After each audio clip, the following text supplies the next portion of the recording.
Hey y'all, if you're returning to my channel, welcome back, and if you're new, welcome aboard. So today we are returning to our Hawaii series, and we are finishing up on Oahu. We are going to be going kind of up to the North Shore area in Haleiwa. So we start off at the Dole plantation, walk around the grounds, the gardens a little bit, and get a Dole whip. Very tropical. Waimea, 61 acres.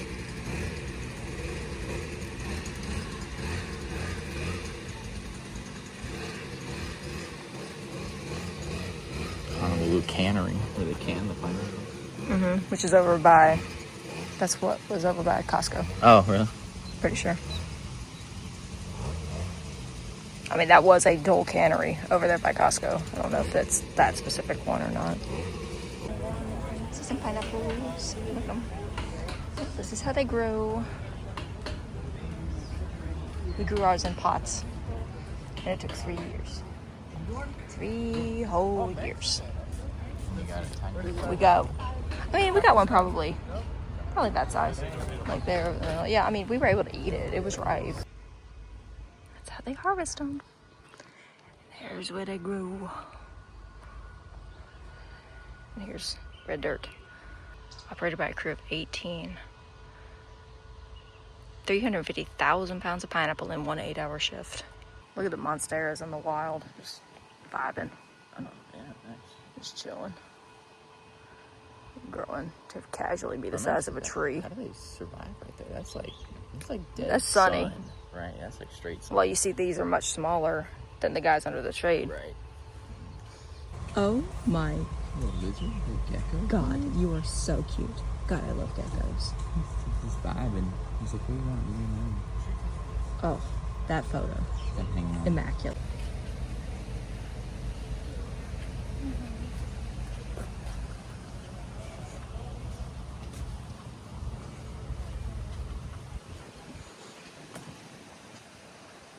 Here's sugarcane. Cool red sugarcane. Looks the same, yeah. Here's green sugar. See, look, he says right here, and eat that. That's the type of plant where, like, if you touch it backwards, it, like, cuts you. Cuts you, it's yeah. Like sharp. Yeah, native mountain. Kind of like pampas grass. Yeah, it does feel very similar to pampas grass. It's smooth and easy, but like if you go backward, you slice your finger. I want an entire basket full of the purple taro rolls with butter. Have you even had them? Not on this trip, but you've had them before? oh yeah, many Okay, times. so like you know. Do I like them? Hawaiian Where's the flower? Yeah, the yellow one specifically is the state flower.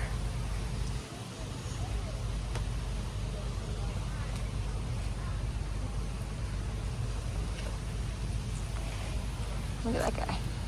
Look at that guy. It's pretty. Never forget the lady that went to our local nursery and walked up to a guy and was like, okay, so I need help identifying this plant, and it's not a hibiscus, so don't even say that. And then he said, does it look like this? And he showed her a plant, and she said, yes, that's it exactly. What is that? And he goes, a hibiscus. And then she had to slink away. Good Lord, look at the size of this. Like, big.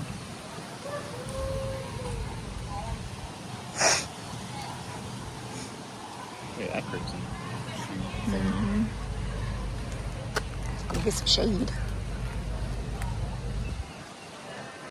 Uh-oh. Coffee, you say? Did you say coffee? Your favorite word, your favorite food group. Since the 1800s on all major Hawaiian islands. Absolutely. I'm gonna need that again, not yawning. They bloom. Got it. 7 years to reach full production. Dang. You gotta be patient. I am not. So once we were done at the Dole plantation, we went over to Waimea Falls, it's Waimea Valley Botanical Gardens, and I wanted to see the falls, but the falls were a little lackluster. I'll let you see what I'm talking about. But I just wanted to show you a little bit of the botanical gardens because it is pretty and it's a nice little walk.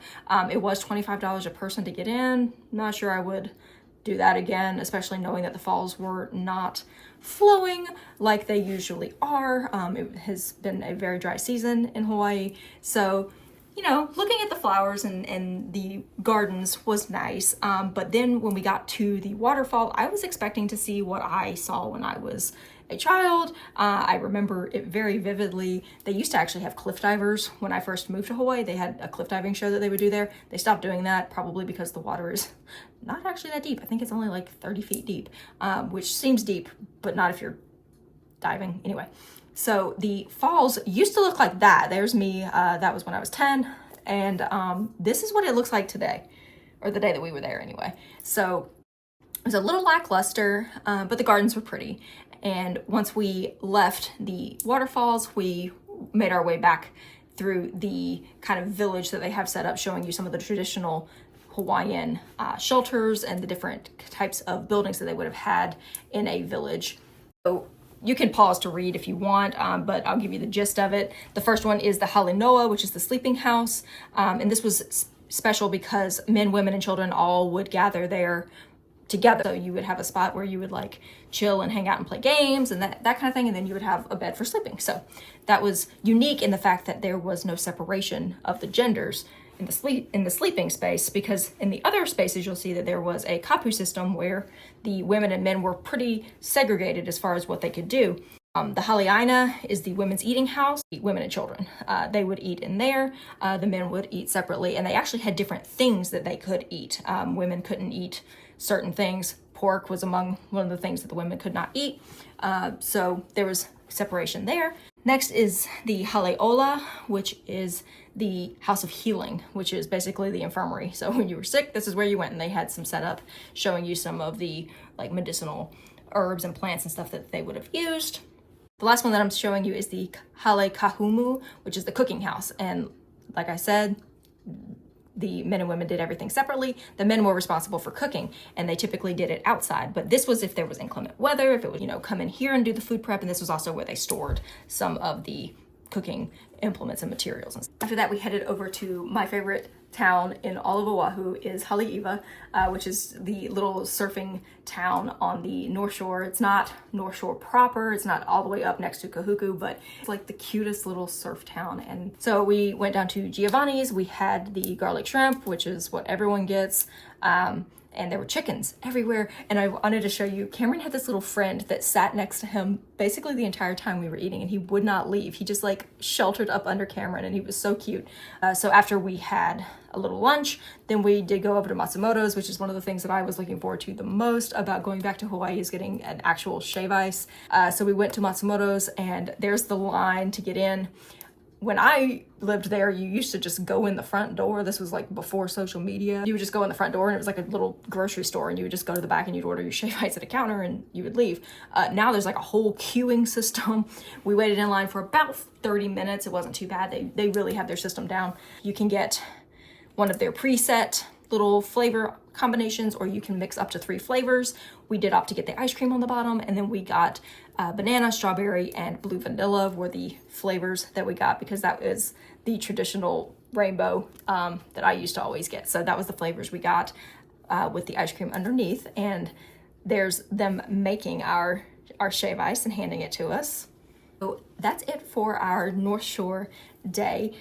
We are basically done with Oahu. We did go to the Bishop Museum. I'm not sure if I'm going to post a video of that because it's kind of dark. The footage turned out very dark, and it's kind of hard to read a lot of the stuff, so it may not be worth posting. We'll see. You'll find out if the next video I post is that, or if we just go straight to Maui, because that was our final day, was the day that we went to Bishop Museum and stuff. So this may be our final day of Oahu videos, and then we will pick up with Maui, where we did some of the most amazing things. We did snuba and we snorkeled with turtles. that was the greatest thing I've ever done. It's like the highlight of my life so far. So make sure to come back for those videos. They will be coming in the next couple of weeks. Let me know what your favorite, if you've had shave ice or a snow cone or anything, what's your go-to flavor? My mom is a cotton candy girly all day. It doesn't matter if she's getting a shave ice, a snow cone. If she goes to Rita's and gets water ice, she gets cotton candy. Icy cotton candy. That's her flavor. I typically go for like orange. I like orange flavors or coconut. Oh, I love coconut. So let me know what your flavored ice palette is, and I will see you guys in my next video. Bye, y'all.